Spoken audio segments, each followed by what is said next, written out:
Hello everybody, welcome back to my channel. So today is going to be the start of a Christmas craft week. I'm going to be doing Monday to Friday Christmas crafts. Well, I'm at least going to try to. I'm going to say it here right now. I'm going to try. If I fail, there will be another craft coming. It might just be a few days delayed or something because I know myself. And it is actually 12:11 PM, so like in the afternoon on Monday that I'm filming this. I've just decided that I'm going to do it because you got to seize the day, haven't you? I also know the quote, fail to prepare, prepare to fail, but I figured it's worth a try. So welcome to day one of Christmas craft week. Today I'm going to be doing a DIY on a doormat. I did this over the weekend, which has really sparked this idea of doing a Christmas craft week, and this is how it's turned out. So this has been on my DIY ideas list for around about a couple of years now. It's a gingerbread doormat, and the reason why is because I seen this on Anthropologie probably about 2 and maybe 3 years ago now, and I really wanted it, but it was sold out. It was a bit of a splurge anyway. I think it was like almost £40 for a doormat. But you know, if it's going to be something that you're going to love and bring out year after year after year, I think it's a good, you know, purchase. But yeah, I DIY'd it because I couldn't get my hands on it, and I saved myself a bunch of money, so I'm even happier. So this doormat cost me £5 in total. The exact doormat I got from Argos. I will leave the number on the screen in a second, as well as down in the description if you're after the exact one that I got. But this is how it turned out, and I'm just going to show you the process and the techniques that I use to DIY this doormat. So I started off with this natural mat. I actually got mine from Argos because it was a lot easier for me rather than like going to IKEA and that sort of stuff. I know a lot of people prefer to get these sorts of mats from IKEA, but this was only £5 in Argos, and Argos was a lot more convenient for me considering we don't have an IKEA in Cornwall at all, and the fact that I had to go to Argos anyway to pick up a few Christmas gifts. So on the back of the choir mat you will see a rubber backing. Well, if you buy this one you definitely will, because that's what mine had. And to make it stand out a little bit, like, you know, my drawings and measurements, I actually used a chalk pen just because I thought this would, you know, show up nice and bright. I measured out a few little kind of measurements. So I went, I think, 25 centimeters up from the bottom, and then 3 to 4 centimeters down from the top to make my kind of slants of the roof. And then I ended up measuring a triangle right in the center point of each of those. I then measured out 2 little chimney stacks. They were just squares on top of that line that I drew on, and they were around about 1 inch to like 3 centimeters wide.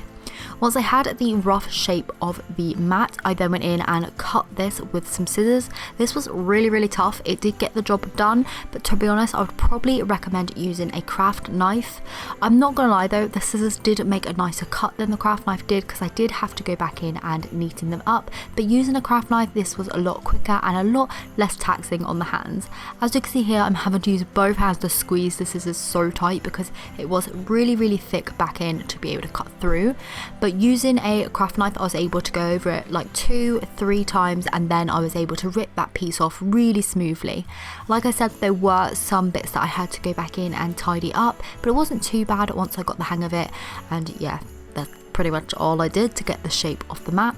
I did obviously take, you know, my inspiration, or basically I just copied the Anthropologie design because that's the one I originally wanted. So I was able to kind of make this shape the same shape as the actual mat. You don't have to do this, of course. You can just paint the gingerbread shape on if you want to, but I wanted to recreate that exact mat, so I cut the shape out as close as possible to the original. Once I had it, you know, all cut out, like I said, I did go back in and neaten up some of those edges where I used the craft knife. So I just rounded off the edge of the choir. I didn't need to like seal it in or anything because that rubber backing was doing a really good job. But anyway, yeah, that's all I did there.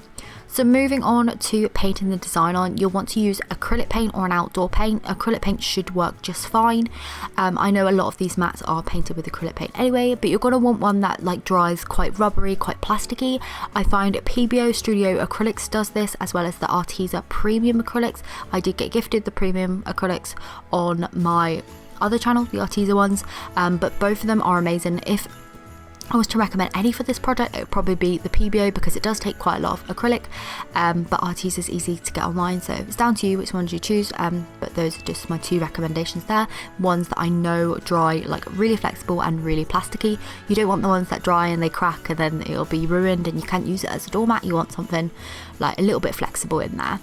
So what I did was I took an old paintbrush, one that was really kind of solid at the end, and I took a ruler and just started stippling away.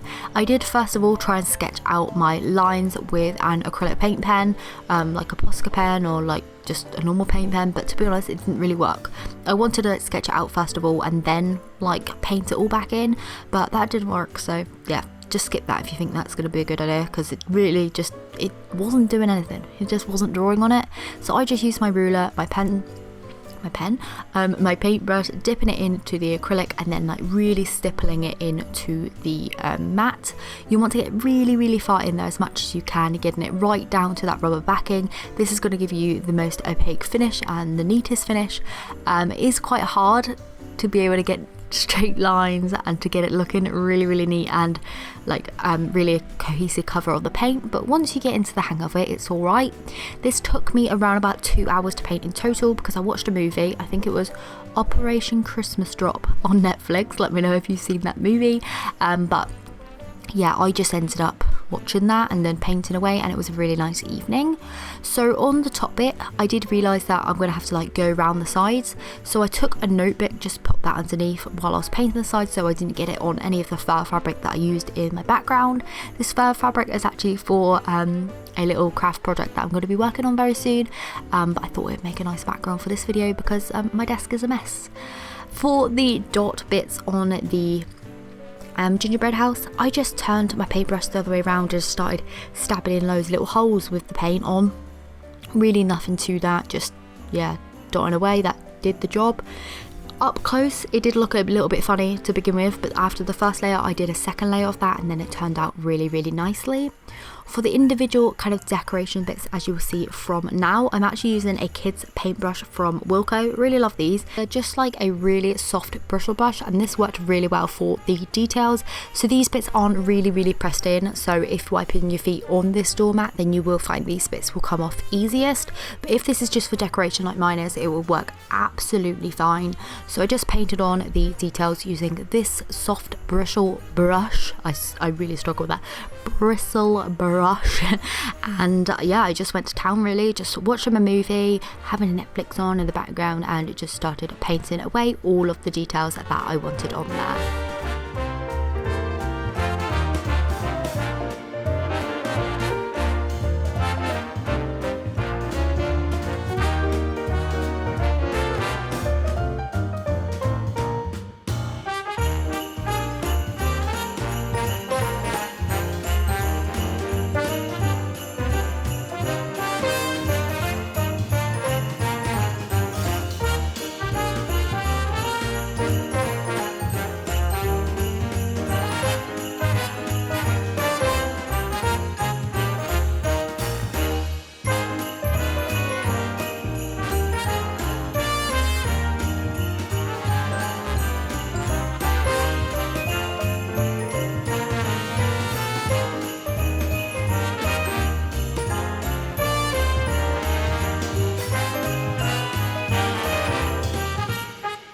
Another thing to mention is maybe even sealing it in, so a clear lacquer might just do the job, like bringing on the longevity of the piece.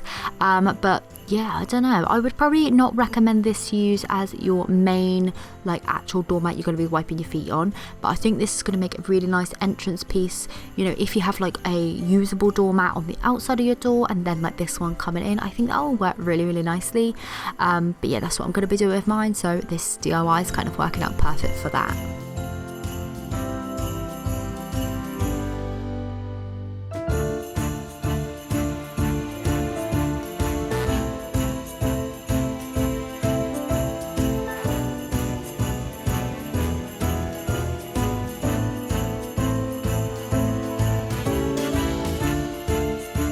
So the hardest bit that I actually found was trying to get the two sides symmetrical. So I just went to town really on one side and then realised I've got to do that exact same thing on the other side. So yeah, just a little bit of concentration and using like the heart at the top of the window there really helped me out getting that window like exactly in the right place. So once that was done, my doormat was then complete. This is what it looks like in the entryway to my house. I absolutely love it. I'm so happy that I sat down and took the time to do this, as it only cost me £5 for that mat and I already had the acrylic paints there. Again, you can also layer this on top of a mat that you may already have. I think layering mats is actually really fun this season. So yeah, let me know what you think down in the comments down below. Yeah, this is how the doormat has turned out. I'm going to put it over my face and give you a little show. I can't talk because my microphone's right there. Can you see it? I hope so. I absolutely love it. It's turned out even better than I'd hoped. The only problem is it's quite thick and it doesn't fit underneath my door if I open and close it, so it's going to have to go on the outside, which I think it should be okay because it is acrylic paint and I have a bit of an alcove, so it's going to be protected and it's not really going to be used as a doormat. It's more of a decorative piece, but yeah, really love it. So pleased with how this turned out. Took me around about 2 hours in total. I watched Operation Christmas Drop on Netflix as I was doing it, and to be honest it was very therapeutic, just cutting away at the mat and just having a good old paint. So if you do make this, then be sure to tag me on Instagram. I would love to be able to repost you on my stories, that sort of stuff. Yeah, so hopefully you enjoyed this. Will join me again tomorrow for another craft. Lord knows what that will be just yet, because like I said, I haven't prepped for this, but I'm sure you're going to like it, because if you like what I like, then you will, because I'm only going to be making things that I like, obviously. So yeah, thank you so much for watching and I will see you tomorrow for another Christmas DIY.